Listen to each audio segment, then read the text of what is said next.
we are with Oren. Who's this Lee? Today's weight loss video is going to be more about what no one really tells you as you get ready to go to lose weight. So hopefully this one was this.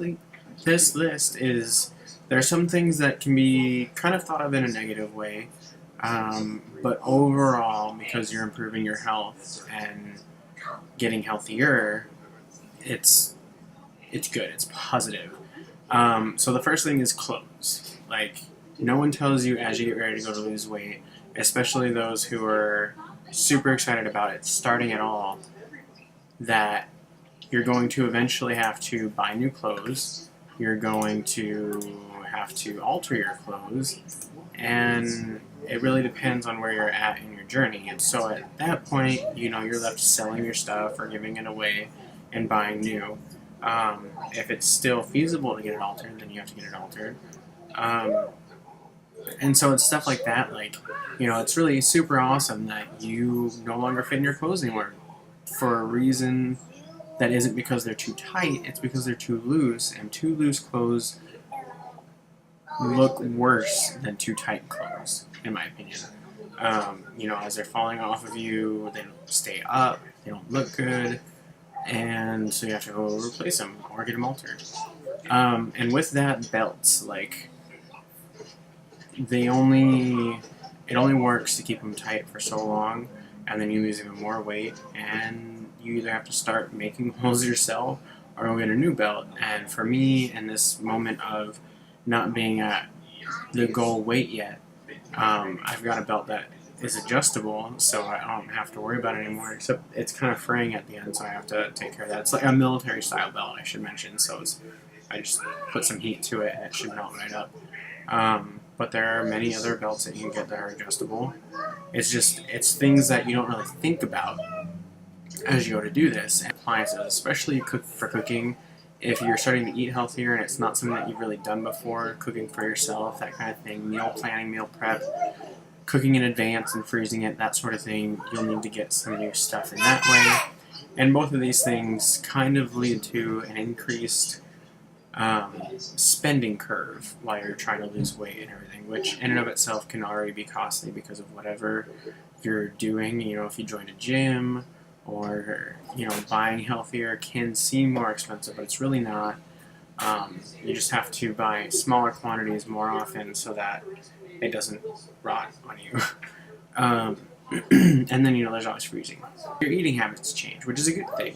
All of a sudden eating a huge portion of something no longer is appealing, and it's not even really possible anymore.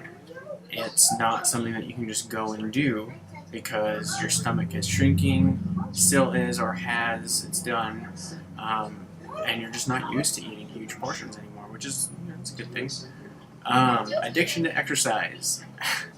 This is a big one, especially with having crashed my bike, which you can kind of see here. It doesn't look as bad as the first day, but it still hurts crazy. All up my arm on this side and my side, and down to my leg hurts. Not as bad as it did when it first happened, the first couple days afterwards, but I hit a pothole with my bike and busted the housing for the wire to be able to shift gears, so that's out of order for the time being. But I'm missing it, and we've been having windy days, but they've been warm wind, so it really sucks sitting it out. Another thing that they don't tell you, and this is kind of a big one, is that you're doing, or you should be doing this for life. This should be a lifelong thing that you're doing here, that you're getting into to be healthy for the rest of your life. And this means two things. One, it means that we're not working just for one season. We're not working for a summer body to wear swimsuits. We're not working for a reunion. We're not working for birthdays or anything like that. Now, those are good time periods to have goals to set, to reach for those points in time, but they shouldn't be the end goal. It shouldn't be the end result of all this hard work. It should continue on. And with this, it means that you can have unhealthy food every now and then. So if you want a pint of Ben & Jerry's, like I'm going to have tonight, by all means, go and do it. It just means that you can't have it as often as you would have before. So in our lives before I started off on this, we would have ice cream like nightly almost. It is no surprise that I gained weight as quickly as I did or as much as I did because we did not eat healthy at all and we weren't active at all. The most activity that we got was climbing the stairs to our third story apartment, and with kids. And then when they would play inside, we would never take them outside. It was just crappy, not good habits to be in. And so with losing weight and everything, you know, we don't eat ice cream as often as we used to. We still have it though. And my big thing is, if you're going to have a dessert, you need to splurge on it. You need to have it good. Don't get the sugar-free stuff. Don't get the fat-free stuff.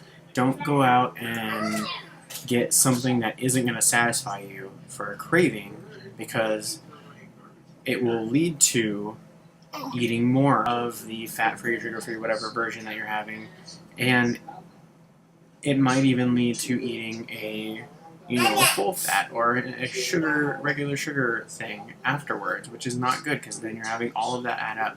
And the second reason is that it's all chemical laden. When you get stuff that's sugar-free, fat-free, you're getting fake food. It's not real. There might be real parts to it, but it's not real. And the reason that this is so bad is because not only are you feeding your body a junk type food, but you're feeding it this fake stuff, and so it's not really sure what to do with it. And then on top of all that, it's processing the chemicals first rather than the real food, which means by the time it gets to the real food, it's tired already, and it's going to store it the easiest way it knows how, which is usually as fat. And it means that you're going to pack on the weight. But my point here is that you need to, if you're feeling a craving, if you can't get through it through exercise, brushing your teeth and letting it be, or whatever, then have something. And if it's really hitting you hard, really often and all the time, just do really small portions every time it hits, so that you're not eating a ton every time it happens. And then, a few other tips is, by the time, as you progress on, you will eventually get to the point where the craving isn't a huge deal to ignore, or it isn't a huge deal to have, a full pint of Ben & Jerry's or whatever, and then not have it for another month. That's kind of where we are. Until next week, remember, you guys, whatever goal you're reaching for, share it in the comments down below. We'll all talk about it. We'll work through it. We'll work towards it together. Stay healthy. Do something, even 10 minutes walking, if you've never done it on a regular basis, is still something. And that is still something that will lead to making you healthier. So, small steps, right direction, and we're all doing it together. So, with that, love you guys. Thanks for watching. Thank you to all the new subscribers, and we'll see you next Wednesday. Bye.